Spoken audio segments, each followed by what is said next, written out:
Avui comencem el nou cicle d'Arc Incet, que és la Setmana d'Arquitectura. És un cicle que va néixer durant la Setmana d'Arquitectura i s'ha anat independitzant.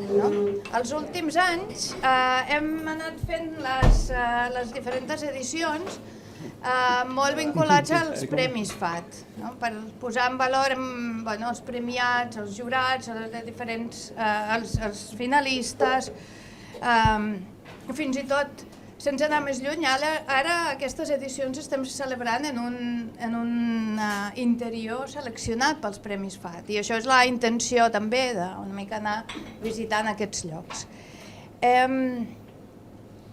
Diferents edicions d'Arc Incet estaven dedicades a l'habitatge, a l'espai públic, l'any passat era amb interiors, i aquest any estem parlant de Premi a Pensament i Crítica, o sigui, Premi FAT als llibres. És un premi que existeix des del 2005, i en tot aquest temps ha passat una mica de tot. La història ha començat des de la guerra contra el terror, des d'un període de desfeta del món socialista que ha canviat completament les relacions de poder i per tant ha canviat molt també l'arquitectura. Hem passat per crisis diverses, des del boom immobiliari a una caiguda i a unes ruïnes modernes en el seu moment que ens han deixat. Hem passat per la pandèmia. Tot això ha tingut un reflexe important a l'arquitectura i a la manera de pensar l'arquitectura. El Premi FAT del Pensament i Crítica ha tingut moltes obres presentades, sobretot en els últims anys. És un premi com en creixement, de 30 obres presentades ha pujat a 75 l'any passat. Llavors, val la pena parlar-ne, és un pensament i crítica, és el nom del premi, per tant el cicle aquest també té per títol Pensament arquitectònic des dels seus diferents vessants. Farem 4 sessions, esperem que 3 en aquest mateix lloc i la 4a a l'Acadèmia de l'Arquitectura, a la Llotja. Avui parlarem sobre la recerca en arquitectura com a base per a la crítica, quina és la relació del treball acadèmic, del treball de recerca i la crítica. Seguirem una miqueta més tard. Després la següent debat parlarà sobre diferents formats per promoure el coneixement i pensament arquitectònic. Parlarem amb la gent que està més vinculada al món del cinema, a la comunicació, als mitjans de comunicació diversos. Parlarem amb directors de diferents editorials sobre la importància de publicacions i treball editorial en selecció de llibres i en la promoció del pensament crític.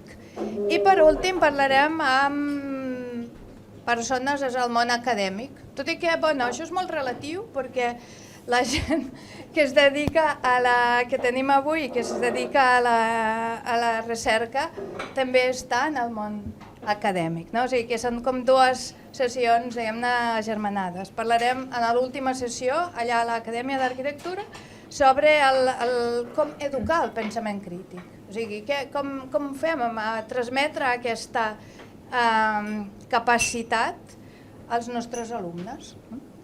I això és molt recomanable, si no heu anat a la Llotja alguna vegada, doncs està bé venir a visitar-la. Això és què passarà en els futurs dijous que ens esperen fins a l'1 de desembre. Hem convidat a tot el cicle gent que ha estat col·laborant amb el Premi FAT, o sigui, com a jurat. Jurat de pensament i crítica és un jurat que treballa moltíssim. L'any passat hi estava la Catherine, la Carmen estava fa 2 anys i Freddy, tu estaves... Yo no estuve nunca, Pues ya te tocará. Me voy. Sí, bueno, pues els hi arriba un totxo de llibres per decidir finalistes i decidir guanyadors, i això no és gens fàcil. Per altra banda, és la gent possiblement més versàtil en el món arquitectònic, perquè són persones que fan arquitectura i tenen educació d'arquitecte o d'urbanisme o d'interiorisme, etc. Escriuen, investiguen i fan classes. És a dir, no hi ha més coses que un arquitecte pugui fer, no hi ha més coneixement que un arquitecte pugui tenir que no sigui un que es dediqui a fer recerca, no? I aquí tenim avui les 3 persones que ens acompanyen. Aquí tinc un petit currículum que no sé si faré bé, aniré a llegir una miqueta. A veure, com fem? Ho fem començant per la Catherine Kolla-Pongrads, arquitecta, urbanista, investigadora, directora de documentals, fotògrafa, escriptora, membre de jurat de Premi Pensament i Crítica, però finalista a Premis FAT i guanyadora d'un Premi FAT també, o sigui que no podia faltar, no?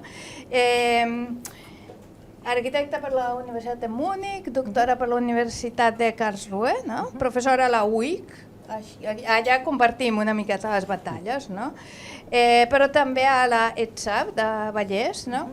A 2 departaments diferents, perquè la seva recerca està en història, en memòria, en cultura urbana, però també en l'espai públic i la gènesis de les ciutats, d'un hàbitat així com col·lectiu. En urbanisme no formal i en les estratègies de placemaking, generació del lugar, del lloc. És també autora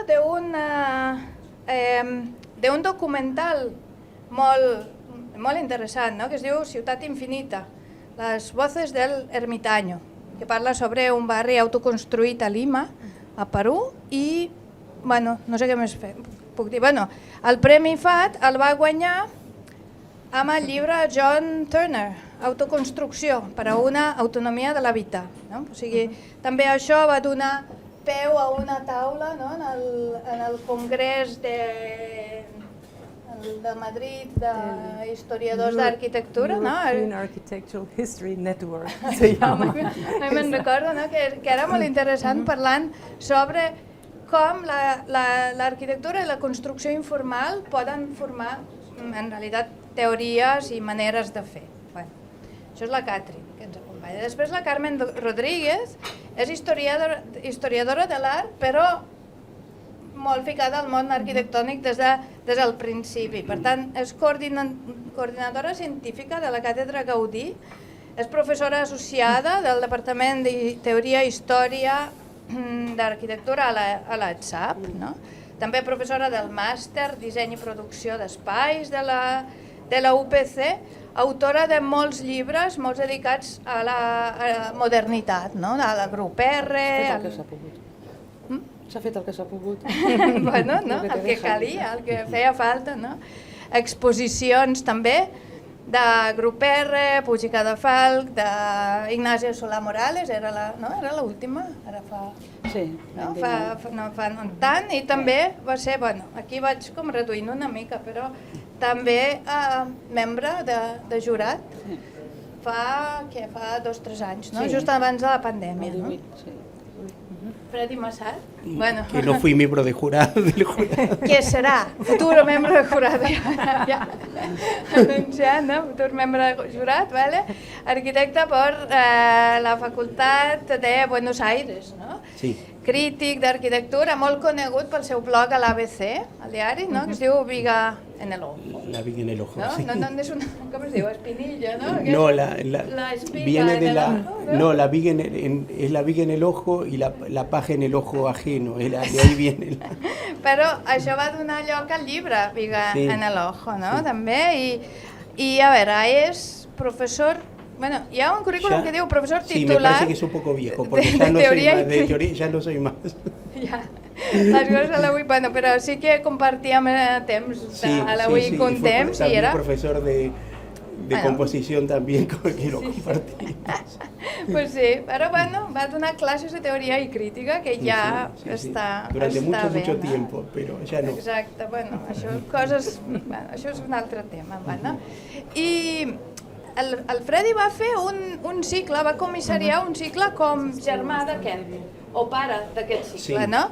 Que es deia Cruces Críticos. I això tenia lloc a la Roca Gallery fa cosa de 6 o 7 anys. Sí. Això està online i val la pena mirar-lo. Aquest serà, bueno, no sé, la idea és que sigui una mica més distès que aquell Cruces Críticos, però també parlava una mica del valor de la crítica en la comunicació, en el món dominat pels imatges, per les estrelles, de una mica d'incapacitat a vegades de realment criticar les coses, no?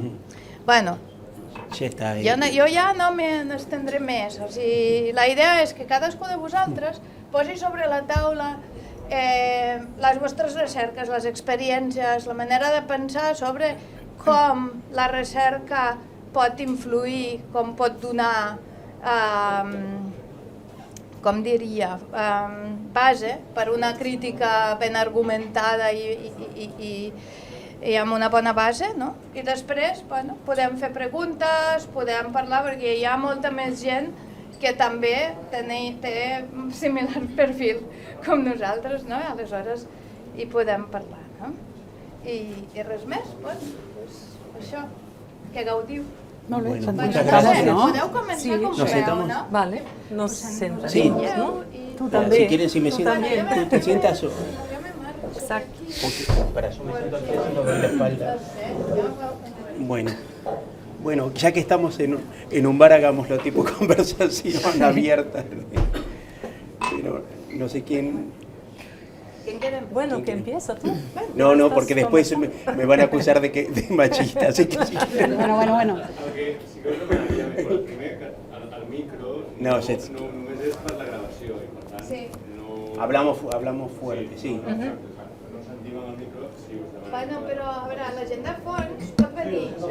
Així com que, clar, perquè... Escolta'm. Veniu, perquè de fet el que tenim reservat és Si aquí. quieren empiezo.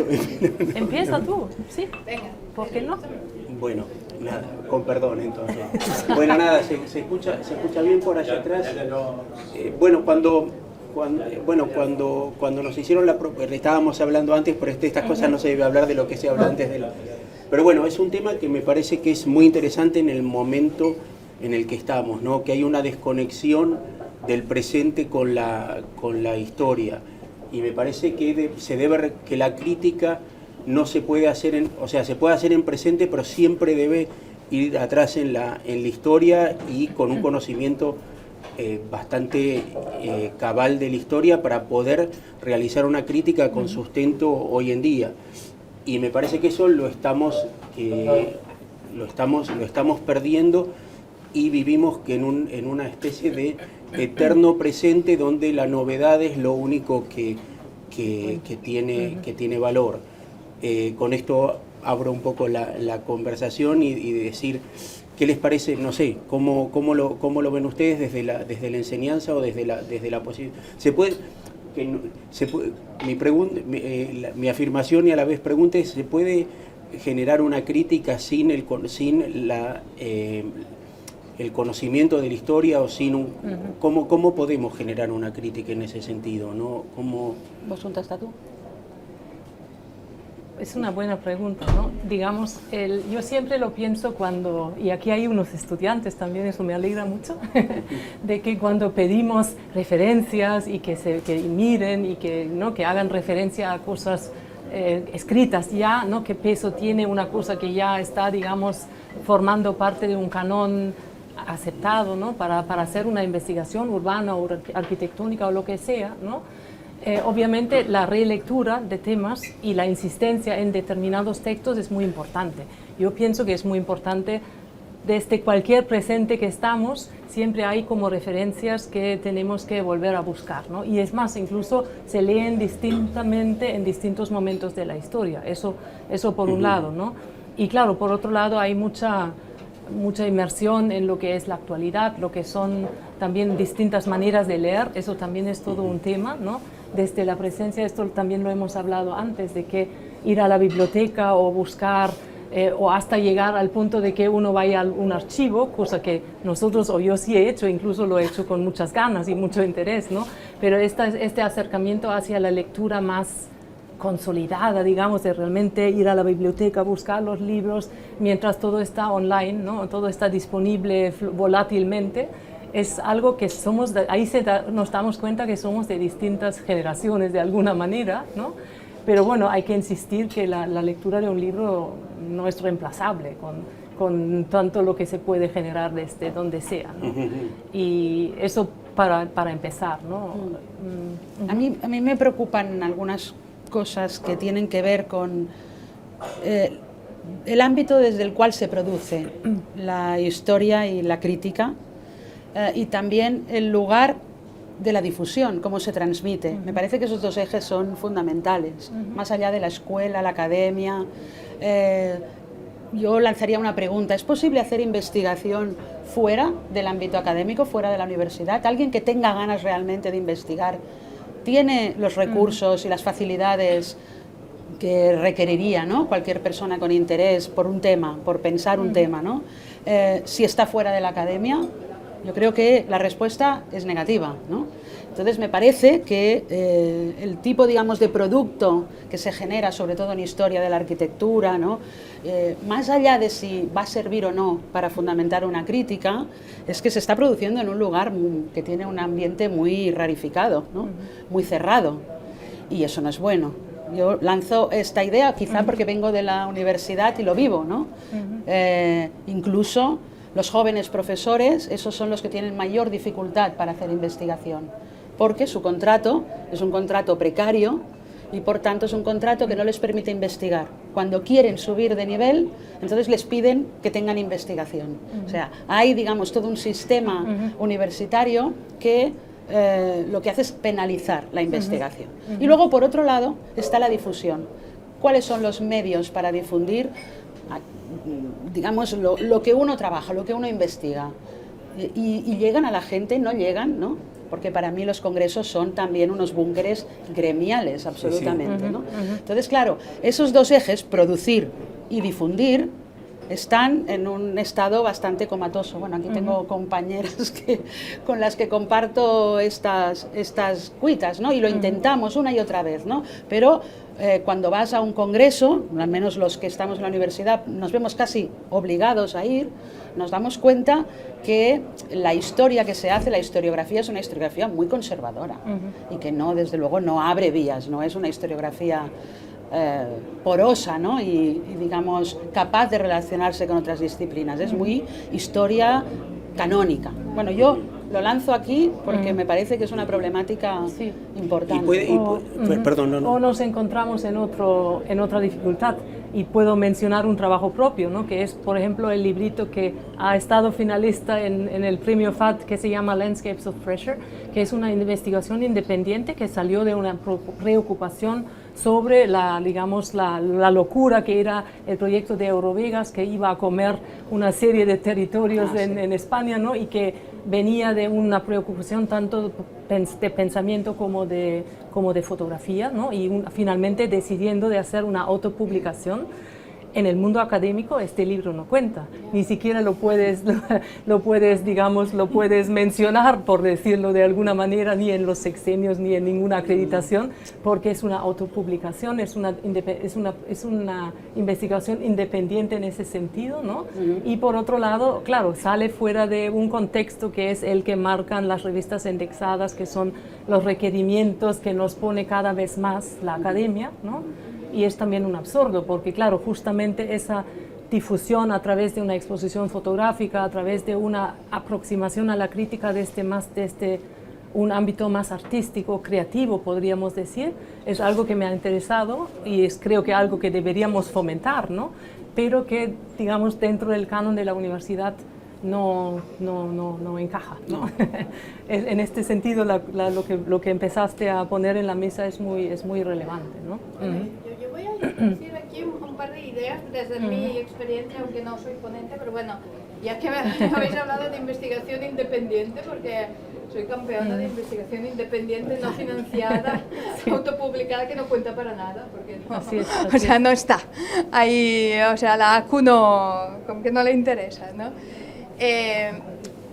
sí que es importante, yo encuentro que es muy importante investigar para formular, porque criticar es aquello, discernir, analizar, definir, poner valor, ¿no? Emitir un juicio. Ese juicio a veces es positivo, a veces es negativo, a veces es sesgado políticamente, como quieras, ¿no? Económicamente. A mí me pasa mucho con la necesidad de investigar y mucho el mundo socialista, que es el mundo de donde provengo y donde está mi especialización. He llegado hasta Corea del Norte, ¿no? O sea, para entender todo este mundo y para entender también que historia de arquitectura es una, no es aquí, occidental y oriental, ¿no? Estas investigaciones han sido fruto de un interés propio y unas ganas de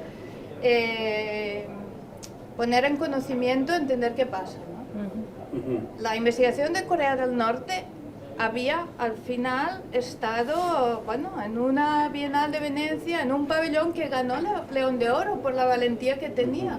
Pero no era lo importante de ese pabellón, había muchas otras cosas, pero estaba allí. O sea que investigación, en el fondo, está allí para cambiar las cosas. Crítica está allí para cambiar las cosas, ¿no? Y eso es importante, ¿no? Por eso, por ejemplo, tus investigaciones sobre las cosas informales, el mundo latinoamericano, ¿no? Todo esto que no es eurocentral, ¿no? También es muy importante para saber cómo valorar todas estas cosas. Y para dónde, ¿no? Lo mismo Freddy, ¿no? Con tu investigación, como tu escrutinio constante de la actualidad, ¿no? Bueno, sí, claro, pero yo pienso que es esto, que hay como una desconexión entre el mundo académico y el mundo contemporáneo, si se puede decir, o la calle, si quieren. Sí. Y me parece que ese es un punto que debería empezar a trabajarse, sin bajar el nivel de lo académico, porque me parece que una de las grandes tentaciones es bajar el nivel para poder entendernos y pensar que los interlocutores son un poco tontos, si se puede decir, que me parece que es una falta de consideración, y que deberíamos intentar linkear o juntar estos dos puntos sin bajar el nivel de la enseñanza, pero a la vez llevarnos a un campo común. Me parece que esto es muy muy difícil, que es casi hoy en día imposible, porque el mundo sigue viviendo en esta amnesia casi histórica, o el común de la gente vive en esta amnesia casi histórica, ¿no? Es vivir el presente, leer las cosas, y esto desde mi trabajo, que trabajo sobre el presente, sobre lo cotidiano, me parece que siempre es necesario volver a la historia, ¿no? Porque si no se produce este efecto que a mí me gusta, que denomino adanismo, ¿no? El que viene y parece que es el primer hombre en el mundo y el que está descubriendo la pólvora, ¿no? Y me parece que si a los estudiantes se les da una formación sólida del conocimiento de la historia, los vacunás contra esta posibilidad, ¿no? Que todo parece que se inventó en finales del siglo XX o principios del XXI. Entonces, cuando uno, yendo a la arquitectura latinoamericana, ¿no? Aparecen personajes tipo Aravena que parece que están inventando un sistema constructivo y social que viene de lejos y borra toda esa historia, porque además es poco conocida o está poco difundida, y entonces se pierde toda esa oportunidad de conocer de que hay una historia por detrás. Este es un ejemplo, ¿no? Pero como en todo habrá otros ejemplos que hablan de esta desconexión.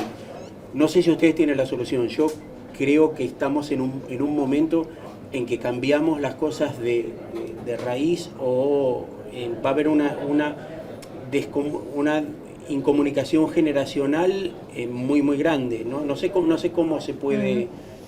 Yo vuelvo al contexto universitario, Sí. porque repito, es el que conozco y el que puedo ya me imagino hacer un balance, ¿no? Hay una cuestión hay un problema de lenguaje también, es decir, la comunicación pues, es importante, ¿no? El lenguaje. Y el mundo académico maneja una jerga. Yo tengo una compañera que siempre habla de la jerga académica porque realmente es la que pone distancia con la gente, con la realidad, con el lector. Buena parte de ese mundo considera que esa jerga da prestigio, cuando en realidad lo único que consigue es precisamente marcar una distancia insalvable con el resto de la gente, de la sociedad, ¿no? Incluso si uno pretendiera, pues bueno, publicar, ¿no? En periódicos, en revistas, que son palabras ya muy antiguas, ¿no? Pero digamos en medios de difusión de más amplio alcance, ¿no? Primero, problema de lenguaje. Segundo, un problema gremial, que ya no tiene que ver con la arquitectura, pero también somos capaces o no de establecer contactos, relaciones con otras disciplinas. Por ejemplo, en el caso de la arquitectura, con la antropología, con la etnografía, con la sociología, cuesta mucho, pero es posible, quizá eso nos ayudaría también, ¿no? A abrir un poco ventanas. Hay muy poca gente que trabaje en esa transversalidad. Todo el mundo se llena la boca con la palabra, pero realmente remangarse y trabajar en eso, muy pocos. ¿Por qué? Pues porque significa una renuncia también. Uno tiene que renunciar a algunos, digamos, caracteres propios de la disciplina y intercambiar cromos con los demás, ¿no?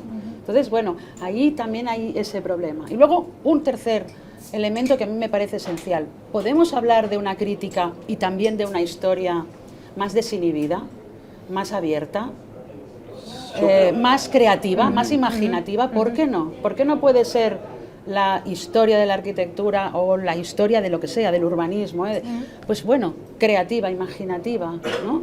Con un lenguaje pues más cercano, ¿no? Eso no está reñido con el rigor. Sin embargo, por eso he dicho, vuelvo a la academia. En la academia, según qué investigaciones, como decía Yelena, se tienen que hacer fuera, se tienen que hacer en otro ámbito porque no se admiten, porque lo primero que te dicen es, cuidado, esto es riguroso, sí señor, puede ser tan riguroso como un estudio sobre Álvar Aalto, pero me he inventado este tema porque me parece que es un tema que puede ser interesante hoy. Entonces ya te miran como una loca, ¿eh? Claro, pero quizás ese es el punto de contacto, el hacer las cosas más amables sin perder el rigor académico. Yo creo que es complicado de hacer, pero creo que es el punto donde deberían encontrarse las cuestiones. O sea, cuando a mí me parece, yo escribo en ABC y hago una crítica más o menos para que la arquitectura trascienda a todo público. Esto no quiere decir de que gente que no le interesa la arquitectura lo vaya a leer, y probablemente mucha gente que le interesa la arquitectura tampoco. Pero tampoco quiero ser no intento en ningún momento ser un youtuber o hablar intento hablar con un cierto rigor y explicar los temas de una manera más fácil sin palabras complicadas, si se puede decir eso. Pero claro, está esa línea difícil de no traspasar, que es transformarse en una especie de divulgador de estos que hacen, que los hay, de gentes que dan clases de arquitectura, y te dice, porque este edificio es chulísimo y estas cosas, y decís, no puede ser. O sea, hay que encontrar el punto de donde no pasar, porque si no es eso, de nuevo, estamos tratando al interlocutor como una persona muy poco preparada, y me parece que al revés, que debemos producir estudiantes y futuros arquitectos con una preparación mucho más, de nuevo, volver al rigor, pero no al acartonamiento, ¿no? Claro, y de alguna manera, y eso es fundamental también, y eso seguramente ha pasado en otros tiempos, ¿no? Pero un poco los paradigmas han cambiado, ¿no? Han ido cambiando, y lo que es la terminología, lo que es la jerga, digamos, y lo que es incluso son los planes de estudios, ¿no? Son de una manera que a lo mejor poco a poco se tendrían que adaptar, se tendrían que replantear, ¿no? Es algo que no se puede hacer en un momento rápido, y como la academia es muy rígida y todo esto cuesta mucho, pero claro, el acercamiento también por ejemplo, a una necesidad de construir menos, por ejemplo, actualmente, ¿no? de repensar las cosas, de repensar materialidades, de repensar la relación con la naturaleza, etcétera, ¿no? Esto es algo que cuesta mucho transmitir, porque el mundo, la economía, el mundo, digamos, empresarial, hasta la lógica inmobiliaria, etcétera, está en otro momento todavía, ¿no? Y esto, claro, desde la formación del arquitecto deberíamos ya cambiar las cosas, ¿no? Debería ya salir alguien que haya, es más, incluso alguien que ha estudiado arquitectura ahora tiene otras cosas delante que alguien que lo ha estudiado hace 25 años, ¿no? Y esto es lo que a mí a veces no es que me desespere, pero me preocupa, ¿no? En el sentido de que... Pero usted no tiene... ¿no? De dónde, sí. de cómo obviamente individualmente puedes introducir muchas cosas, ¿no? Pero esto no quiere decir, digamos, que la formación sea distinta a lo largo, ¿no? Yo tengo la sensación, y ustedes lo podrán quizás corroborar o no, pero yo tengo la sensación de que algo perdimos, o sea que estamos... La formación de los arquitectos está, y yo creo que lo hablábamos antes, ¿no? Que la pandemia fue un punto clave en esta pérdida de la posibilidad de enseñar y que los alumnos entiendan o estén en la misma sintonía que uno. Y me parece que la falta de lectura es un punto importante, ¿no? Que la biblioteca cada vez esté que sea un lugar más inhóspito para los estudiantes.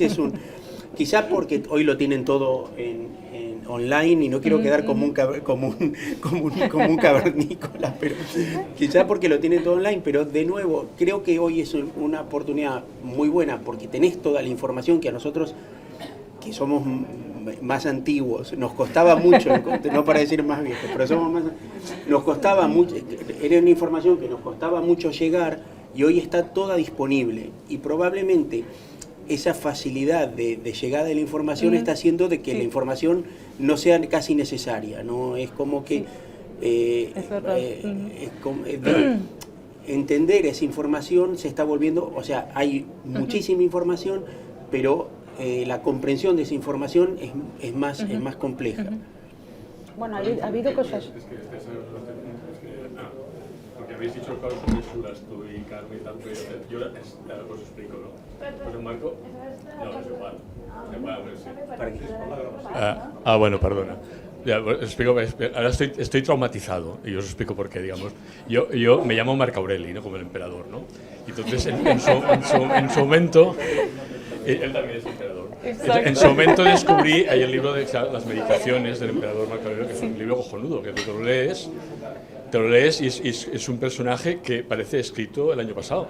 O sea, tiene unos pensamientos súper profundos, un tío súper reflexivo. Me imagino que en todas las batallas, de las guerras, el tío tenía esos momentos de pensamiento y tal, y hizo un libro precioso que se llama Meditaciones. Y ayer o anteayer estaba en El País, salió una entrevista a un tío que era un rapero, un artista urbano, que había hecho una cosa que se llama Meditaciones. Y dice el tío, un cómico, sí, y dice, me he inspirado en las meditaciones de Marco Aurelio. Pero, hostia, qué guay, ¿no? Y le dice la entrevistadora, ¿lo has leído? Y dice, no lleva nada, dice, no tiene ningún sentido leer, tengo 9 versiones y lo interesante es cotejar. Y pensé, tío, ¿pero en qué mundo vivimos? No sé, ¿dónde está justamente el interés por el conocimiento, digamos, ¿no? Si justamente un libro que se llama Meditaciones, lo que has de hacer es leer y meditar, digamos, ¿no? O sea, entonces quedarse como en lo formal. Entonces, porque ella hablaba de esta cosa, ¿cómo conseguimos que la universidad universalice, digamos, ¿no? O sea, ¿cómo conseguimos que la universidad cree la necesidad de saber? Porque al final, si estamos en un mundo en el cual la gente dice, es que ¿para qué voy a leer? Si no tiene ningún sentido la lectura, ¿no? Y dice, algo estamos haciendo mal, ¿no? Algo, o sea, cuando no hay una voluntad de conocimiento y una voluntad de reflexión, quiere decir que algo, no sé qué, nos estamos equivocando, ¿no? Y entonces yo creo que ya no es tanto de ir al archivo, ¿no? Es igual que busquen en Google, ¿no? Que busquen en Google y es que se baje. Al menos. Al menos, ¿no? No, pero perdonad, antes hablábamos que ahora ya hay una generación en la universidad que Google ya les parece obsoleto, ya no buscan en Google, buscan en TikTok. Entonces, a ver, hay que estar al loro, no lo estamos, porque te vas enterando a trompicones de las cosas, ¿no? también un poco la sensación es que todos hemos sido ignorantes, todos hemos ido a la universidad y no sabíamos nada, ¿no? Quizá lo que ha cambiado es aquel cuc, ¿no? En catalán se dice el cuc, o que te picaba cuando te decían algo y tú te ibas corriendo a la biblioteca a buscarlo y ya te había pillado tu compañera maliciosa el libro, tu compañero malicioso, ¿no? Y decías, ¿y ahora qué, no? Porque te picaba, ¿no? Una película, una referencia, pues ahora al tenerlo todo tan accesible, cuando citas alguna referencia, no se les mueve un pelo porque saben que poniéndolo rápidamente lo van a encontrar. Quizá ese ritmo ha cambiado. Otra cuestión que tenía sus cosas buenas es la desaparición de la autoridad, del autor-autoridad. Cuando tú llegabas a la universidad, nosotros cuando llegamos, al menos en mi época, te daban el Frampton, Tafuri, todos hemos sufrido ese peso, ¿no? Ahora estos nombres les suenan a chino. Y otros más, desgraciadamente, cuando tú les citas, pues críticos, historiadores importantes, no. Tiene su parte buena porque todo se ha democratizado y por tanto también gracias a Internet, ¿no? Cualquiera puede hacer crítica o puede hacer divulgación, puede hacer historia, pero también es verdad que estamos ante unas generaciones que no tienen referentes, no se pueden agarrar a nada. Entonces, bueno, ¿cómo solucionamos eso? No tengo la llave para... No, pero igualmente, yo creo que esa democratización a veces no es del... O sea, pueden acceder a todo, se rompió la autoridad esta que está bueno, porque antes el que dictaba era el crítico y los críticos hicieron... O sea, tenían una ideología y escribían para ciertos núcleos de poder o para sus amigos directamente.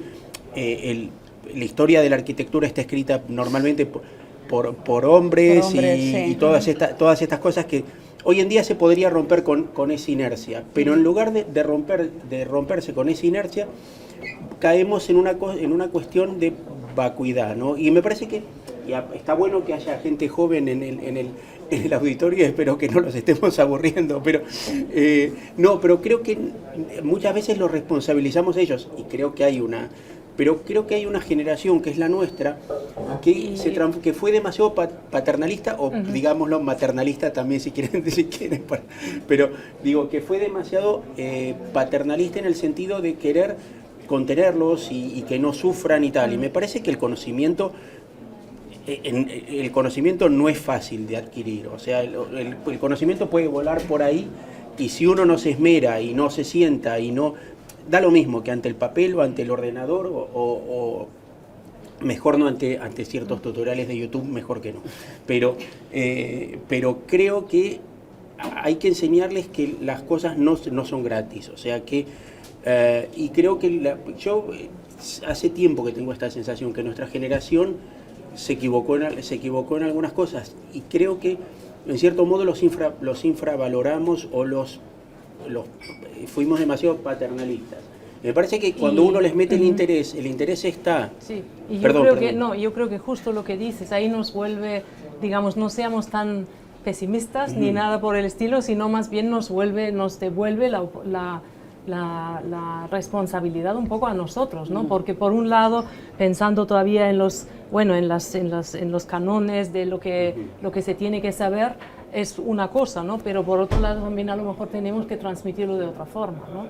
Y transmitir todavía rescatando los referentes que pensamos que son referentes de verdad, despedirnos de algunos que quizás no lo son tanto e introducir nuevos formatos y nuevas temáticas también, ¿no? Sí, yo creo... Y esto creo que esto es nuestra responsabilidad y esto es difícil a veces porque te das cuenta que todavía cuando heredas un plan de estudios o un programa, dices, a ver, o sea, que queremos introducir nuevas cosas, ¿no? Y esto es lo que tenemos que hacer y quizás también transmitirlo de otra forma, porque yo también, claro, yo recuerdo, hemos estado en aulas enormes, nadie nunca nos o sea, yo a veces pienso, ¿no? Nosotros hacemos PowerPoint que compartimos, incluso los damos antes, no sé qué, escribimos correos con los estudiantes, nosotros no hemos tenido esto, ni siquiera hemos tenido las imágenes, o sea, hemos visto algo y nos hemos salido de la clase, ¿no? Y ahora es distinto, ¿no? Hay más material, hay más cercanía, pero esto no quiere decir tampoco que es más fácil, ¿no? O sea, no sé, es un poco, son otros tiempos y son otras formalidades, son otros formatos. quería pero, ¿no? una cosa también, Sí. hemos estado juntos en la UI dando clases. Hay una frase de William Carlos Williams que dice: cuánta sabiduría se pierde detrás de tanta cultura y cuánta cultura se pierde detrás de tanta información. O sea, estamos hablando de las redes, pero en las redes sobre todo hay información. Lo que pasa es que después a veces esa información la tenemos que saber digerir, incluir, entender, y yo creo que esta historia de diferenciar sabiduría de cultura y cultura de información es básica para entender dónde estamos, ¿no? O sea, cuando tú antes comentabas, a los otros dos soy muy amigo, pero a ti no te conocía. Encantada. Pero bueno, ens coneixem, seguro ha surgido aquí. Yo dirijo una revista digital de arquitectura que tiene 35.000 inscritos y que el Brooklyn Rail Track de Nueva York la incluyó entre las 7 revistas más interesantes del siglo XXI. Y cada trimestre sacamos un número y nos preocupamos por hacer investigación. Es totalmente gratuito, os podéis apuntar todos, o sea, nunca os pediremos dinero porque entendemos que es la manera de llegar a todo el mundo, y por eso tienes gente inscrita en un montón de más de 100 países, ¿no? Pero lo que sí que es cierto es que cuando entonces preguntabas hasta qué punto se puede hacer investigación sin tener un apoyo formal, pues sí, porque al final es como el que cultiva su campo, ¿no? Digamos, tú cultivas y hoy gracias a las tecnologías puedes difundir cosas y puedes compartir cosas. Y esto te permite obviamente después poder cambiar cromos, ¿no? Que es lo bonito, ¿no? Que la gente pueda aportar, que tú puedas no sé qué, que te invitan a un congreso de presidente de un jurado y entonces montes un número sobre Estonia, que quién coño sabe lo que pasa en Estonia. Pues la semana que viene, si os apuntáis en la T18, lo podréis descargar, porque montamos un número de 300 páginas, no estoy haciendo publicidad, ¿verdad? Os podéis apuntar o no, lo que os dé la gana, ¿no? Momento publicitario. Momento publicitario. Volvemos después de la publicidad. Pero quiero decirte que yo creo que estas cosas al final son un tema de las propias inquietudes de uno, ¿no? Claro. A veces podemos vivir de ellas, pero muy frecuentemente no. Uno vive de otras cosas y... No estábamos hablando en términos crematísticos, me parece. Evidentemente no, pero eso también te pasa cuando haces proyectos en el despacho, que la mayoría de los proyectos no te dejan ni un duro. O sea, te dejan dinero, otras cosas, y con eso haces los proyectos que te interesan, las investigaciones que te interesan, ¿no? Pero sí que es cierto que yo creo que es importante, sobre todo para los más jóvenes, que no confundamos información con cultura, ni cultura con sabiduría, porque son cosas que no tienen nada que ver, ¿no? Saramago, que fue premio Nobel de literatura portugués, decía que el hombre más sabio que había conocido era su abuelo y era analfabeto, ¿no? Yo creo que eso hace pensar, ¿no? Pero bueno, yo no puedo hablar más porque no... Sí. Bueno, No. y No, por y favor. otra cosa que creo que es muy importante, ¿no? Es vincular, y esto es, volvemos a esto, cuál es la necesidad de la investigación para la crítica, ¿no? Es esto de volver o de entender cuáles son también los cambios de paradigma que estamos viviendo, ¿no? A mí, por ejemplo, ahora me fascina casi, o me gusta poder ahora hablar de descolonización, de temas que hace 10 años no eran ni siquiera en el discurso político, ni siquiera tampoco en la mesa o en la prensa, ¿no? Relacionar momentos políticos actuales con las arquitecturas que también estamos estudiando, por ejemplo, en cuestiones de la historia de la arquitectura, ¿no? Y pensar de cómo la colonización ha producido algo y ahora vivimos otro momento donde tenemos otras responsabilidades, ¿no? Que hasta esto se traduce en acciones urbanas, ¿no? En el eliminar unas estatuas del espacio público de Barcelona, por ejemplo, ¿no? Este tipo de relaciones que hasta hace unos años esto no estaba, digamos, en la mesa, ¿no? Y yo creo que esto, vincular estos momentos actuales y esas responsabilidades también de mirar las cosas desde otro punto de vista es muy importante, aunque también a veces descompone o descoloca o, ¿no? Diluye, digamos, algunos discursos que hemos tenido consumiendo y tenido... Pero porque hay unos discursos que han sido hegemónicos. Exacto. Hace unos años que van entrando discursos contaminantes, gracias a Dios, ¿no? Que han contaminado esa hegemonía. Que, bueno... Pero yo tengo una duda y ahora no sé si vamos a coincidir. Cuando se quitan, a mí me parece que quitar estos monumentos y estas estatuas a personajes que probablemente fueron unos cretinos y lo que quieras, ¿no es en cierto modo también eliminar o sea, negar la historia de lo que pasamos? O sea, estamos como enmascarando que estas cosas sucedieron, y me parece que aceptar de que el ser humano es un poco cabroncete o un poco está está bien, ¿no? Yo tengo mucho miedo a esto, ¿no? Este revisionismo histórico en que borramos, o sea, sí, evitamos que los alumnos lean a Tafur y a Frampton o los que sea, les estamos negando que conozcan lo que pasó, o sea, que lo lean con una lectura crítica, distinta, desde otro punto de vista, desde un mundo que entró en otras dinámicas. Pero si empezamos a cancelar ciertas cosas, ¿no? Decirle, no lean a Tafuri porque tenía barba. Sí, porque tenía barba o porque era, estoy inventando, ¿no? O porque era un machista o porque era un mujeriego, lo que quiera. Decís, creo que debemos recuperar todo y hacer una lectura crítica desde un punto de vista. A mí me parece que, no sé, yo tengo una duda, ¿no? Porque veo como esto, ¿no? Esta revisión histórica de negación. El colonialismo fue lo que fue y sucedió en el momento en el que sucedió. Obviamente que no debemos repetirlo hoy, ni tampoco el esclavismo, lo que quieras, pero leer la historia con una visión contemporánea me parece que hace o sea, hay que releerla con una visión crítica contemporánea, pero no con los cánones del momento. No sé, eso que estás diciendo es digamos, el credo de la historiografía crítica de los años 70.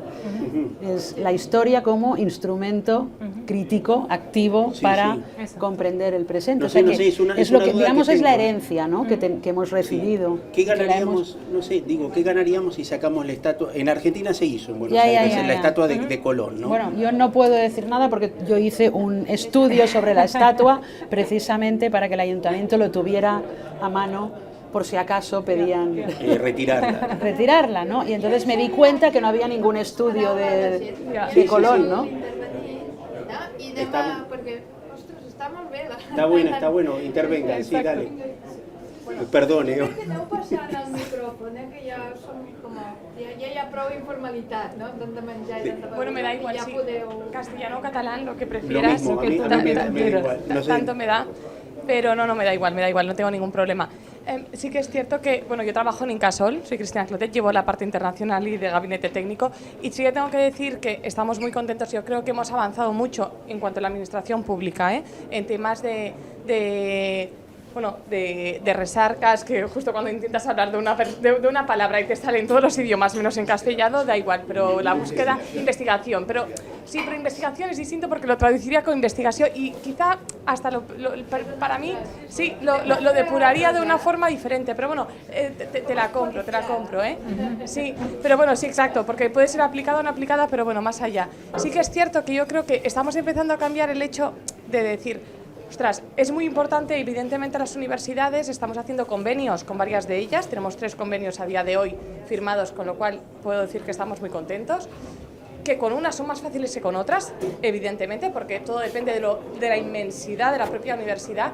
Y evidentemente, yo que me dedico a la parte internacional, que hacemos varios proyectos europeos, es cierto que la gente en Incasol tienen entre un 5 y un 10% de su tiempo para dedicarlo a temas de recerca. Perdonad que el día que encuentre la palabra exacta pongamos investigación, pero bueno, ahí vamos.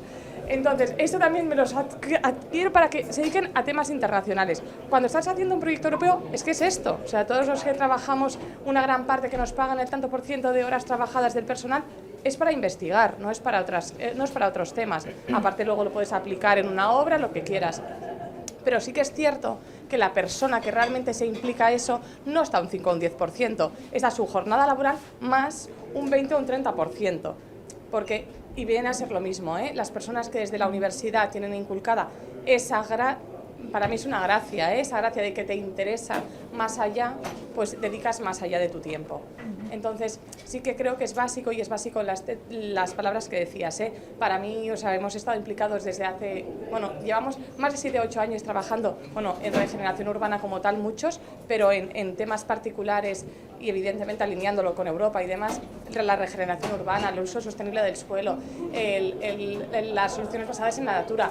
O sea, son temáticas que evidentemente si la universidad no van hacia aquí tenemos un grave problema, con lo cual, me preocupa personalmente, yo que estoy enfocada evidentemente con el Green Deal, con los ODS, con la ONU Habitat y demás, porque es mi temática, y también cuesta evidentemente engrasar, digamos, las administraciones que vayan hacia allí, pero evidentemente los alumnos tienen que salir sabiendo todos estos temas y evidentemente no son fáciles porque tú te pones en la página de la Comisión Europea y es una página con palabras catalanas, otra vez allá voy, farragosa, que vendría a ser compleja, pero farragosa, sí, más que compleja, pero es una realidad y es una realidad que tenemos y que los alumnos se tienen que enfocar.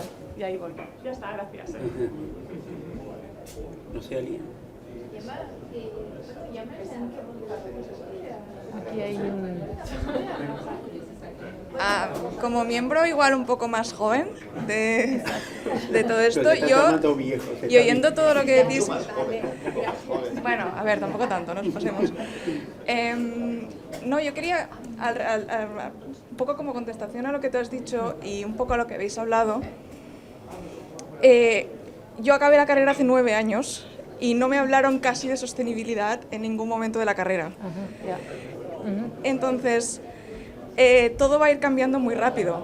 Yo creo que la recerca, dijéramos, no es que en la universidad se tenga que enseñar unos temas concretos, sino que se tiene que enseñar a pensar y a tener curiosidad por aprender cuando salen temas nuevos.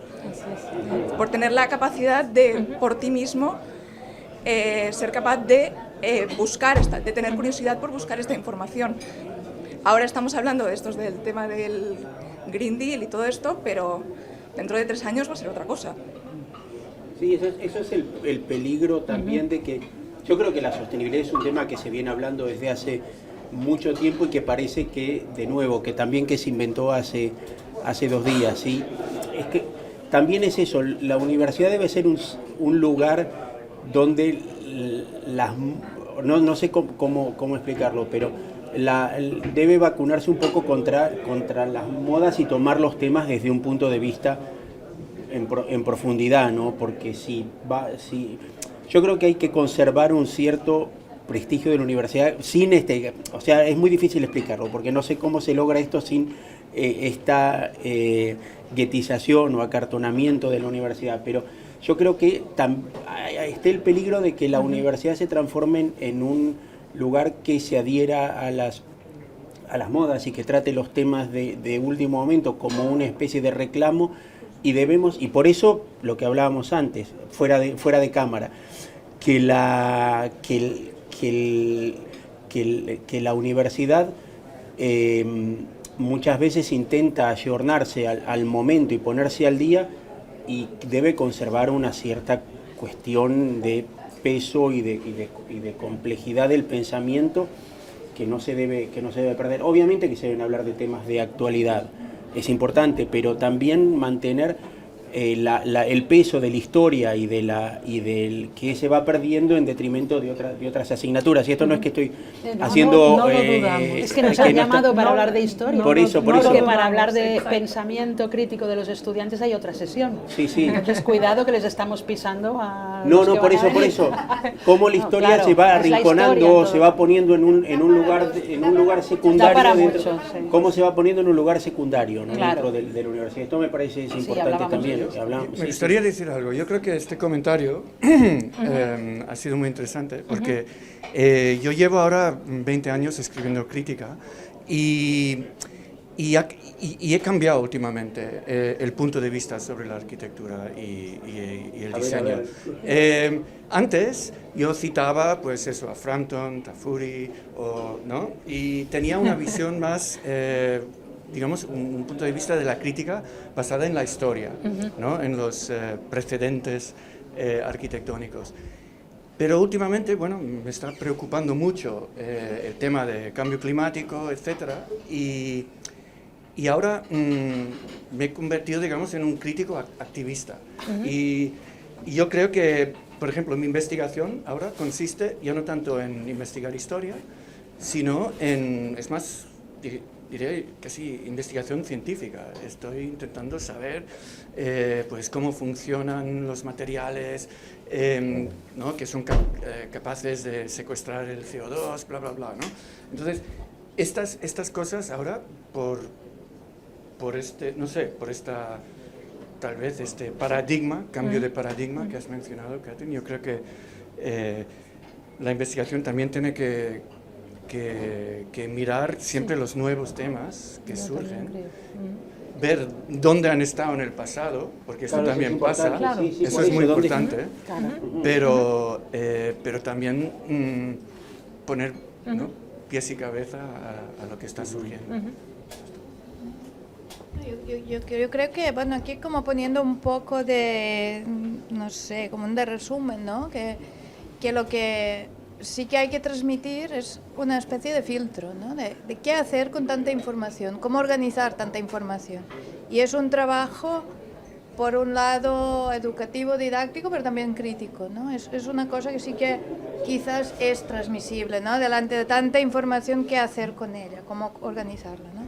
Pero por otro lado sí que está bien, ¿no? Lo que dices de referentes, porque estamos viviendo un momento que no hay referentes. O sea, que eso de que se va a acabar el mundo de aquí, que han dicho ahora, no me acuerdo, 20 años o menos, ¿no? Pues esto, no sé si que no ha pasado nunca de esta manera, ¿no? Y referentes de cómo actuar o cómo pensar o cómo valorar las cosas, pues tenemos que buscarlos, ¿no? Esa es una otra cosa, ¿no? Una otro reto de investigadores, ¿no? Sí, lo que decía Rafael, ¿no? Un poco el introducir, y lo que hemos dicho antes, el introducir incluso nuevas líneas de pensamiento que no sean necesariamente solo la arquitectura, la historia de la arquitectura, sino también que sea la filosofía, que sea la ecología, ¿no? Esto yo creo que es fundamental, y esto no diluye también, ¿no? Sí, digamos, la fundamentalidad y la importancia de la universidad, más bien esta interdisciplinariedad que también yo la busco siempre, y tú seguro también, que es más difícil porque claro, hay como, volvemos a los cánones, ¿no? Pero esto es súper importante, ¿no? La academia está como hacer crítica de la arquitectura desde la arquitectura, que casi a mí se me hace muy complicado pensarlo, ¿no? Porque crítica arquitectónica tiene más sentido desde las ciencias sociales, antropología, ¿no? Incluso historia no es una ciencia, no es igual que arquitectura, ¿no? Historia implica más cosas. A mí me gustaría pensar que sí es posible, como decía Rafael también a propósito de este giro que has hecho, ¿no? en tus temas, que la historia puede ser también activismo. Para mí lo es, yo así me la tomo. Y las cosas que vamos mirando a medida van pasando los años cambian, ¿no? Las microhistorias, ¿no? O las historias desde el margen, la historia de las mentalidades, ¿no? Que parece una cosa muy vieja, pero que nos ha ayudado también a hacer otro tipo de relato, ¿no? Y eso no tiene por qué estar desligado con una voluntad de compromiso, de activismo, ¿no? El historiador debe serlo.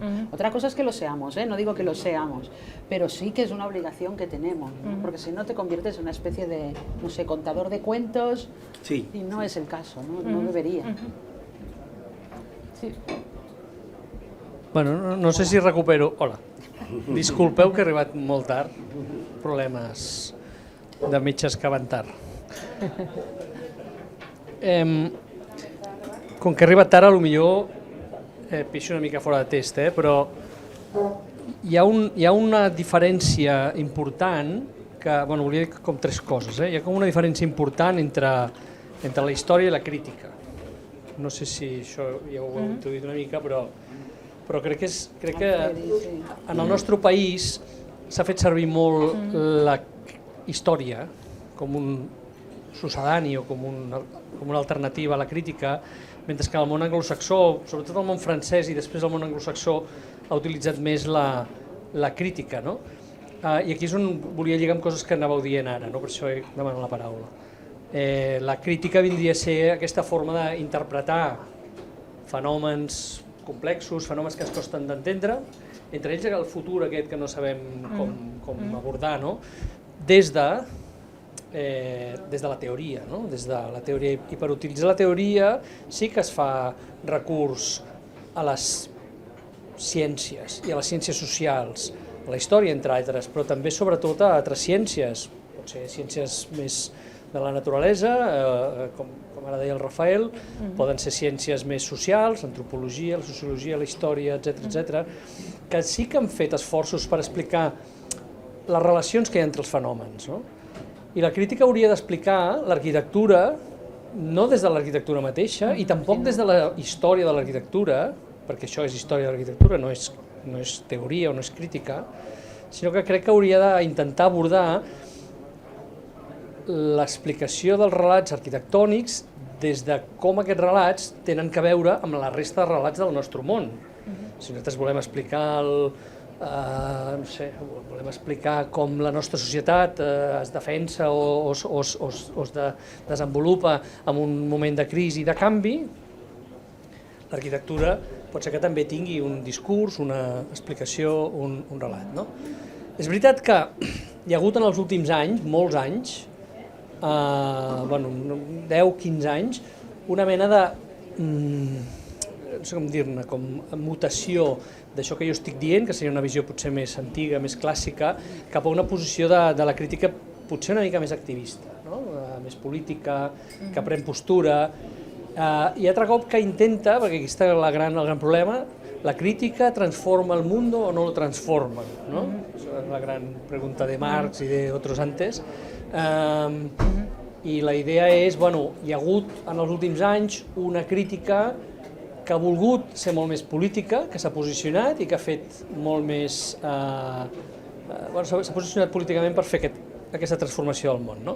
També és veritat que en aquesta mutació, en aquest canvi, hi ha hagut un excés de crítica i avui en dia estem al límit del bloqueig, perquè jo crec que això és important que es digui, estem al límit del bloqueig perquè tot és criticat i tot és criticable i per tant arriba un moment que ja no hi ha espai pel moviment. De fet s'ha usat la crítica, com deia el Bruno Latour, per destruir més que per construir, no? Ell deia debunking, que no sé molt bé com traduir-ho, no? Més que per construir, no? I crec que hem de tornar a una crítica que construeixi futurs, que construeixi relats del passat, etc., no? Pero no sé si... perdón. No, que yo no veo a nadie, o sea, veo muy poca gente haciendo crítica realmente que ponga en cuestión veo, o por lo menos durante los últimos 15 años y en el panorama en el que nos movemos, vi más gente que iba al compás de lo que iba pasando que realmente poner en cuestión. Yo no digo, la crítica no tiene por qué ser ni constructiva ni destructiva, creo que el crítico tiene que hacer como el trabajo de escrutar lo que está pasando. Y no veo realmente, por lo menos en el contexto en el que nos movemos, no veo una crítica que se posicione. No sé si quizás me faltan referentes, pero yo no realmente una crítica que intente conocer qué está pasando en el momento desde una posición, obviamente personal, pero desde el conocimiento de lo que está pasando. No sé si soy claro, ¿no? Intento corregir lo que he dicho. A ver, la arquitectura dejó de hacer crítica hace bastante tiempo, me parece, y yo creo que tú no encuentras referentes porque hay muy pocos. Estáis aquí los 4 que hacéis crítica y no sé si hay alguno más. No, sí, hay muy poca gente. Hay mucha gente que hace historia, ¿no? Hay mucha gente que hace historia. Y el problema es que hay otras disciplinas que han tomado esos mecanismos de la crítica, seguramente lo han simplificado y lo han banalizado de alguna manera y han hecho ese fenómeno que yo decía antes de bloquear un poco la capacidad de hacer cosas nuevas, ¿no? Porque todo lo que se hace nuevo siempre está mal cuando no eres colonialista, eres gentrificador, y cuando no eres gentrificador eres, no sé, se me pueden ocurrir 200 palabras, pero siempre hay un problema con cualquier acción, ¿no? Porque la crítica se lo ha comido todo, por eso habla de un exceso de crítica, ¿no? Pero yo creo que al revés, o sea, no, desde mi punto de vista que no, yo creo que es al revés, la ausencia de una crítica realmente centrada en el tema y que vaya al meollo del asunto, ha hecho que el contexto en el que estamos sea un contexto o de sí, del mundo, entras en Twitter y puede pasar esto, o sea, la gente opinando sobre cosas que desconoce, pero esto lo hace sobre comida, sobre comida o sobre moda o sobre lo que quieras. Pero me parece que falta realmente una seriedad en la crítica y que la crítica se pueda distanciar del objeto a criticar y realmente definir cuestiones de lo que está pasando. O sea, no, de nuevo, ni el like ni el dislike de Facebook, sino una crítica argumentada, que esto también pasa en otros campos. O sea, en el mundo de la crítica de cine tampoco existe un poco más que en la arquitectura, porque hay más. Pero posiblemente no hay nadie que se tome en serio la contextualización de lo que está estudiando y ponerla en un panorama que me parece que a veces se está tornando demasiado complicado. No decías, probablemente en 20 años se acabe el mundo. Yo tengo dudas de que sea por el cambio climático. Me parece que la estupidez va a ser todavía va a ir todavía más rápido que el cambio climático, ¿no? Cuando ve esta gente pegándose a los cuadros o tirándole salsa de tomate, y digo, esto ya se está por acabar. Pero me parece que al revés, yo animaría a la gente más joven que está aquí en desarrollar una posición crítica, pero de nuevo, formada, con conocimiento. Si haces crítica sobre el cambio climático, hacerla con datos, no con un excesivo fervor de que esto, o con una cuestión de tragedia, ¿no?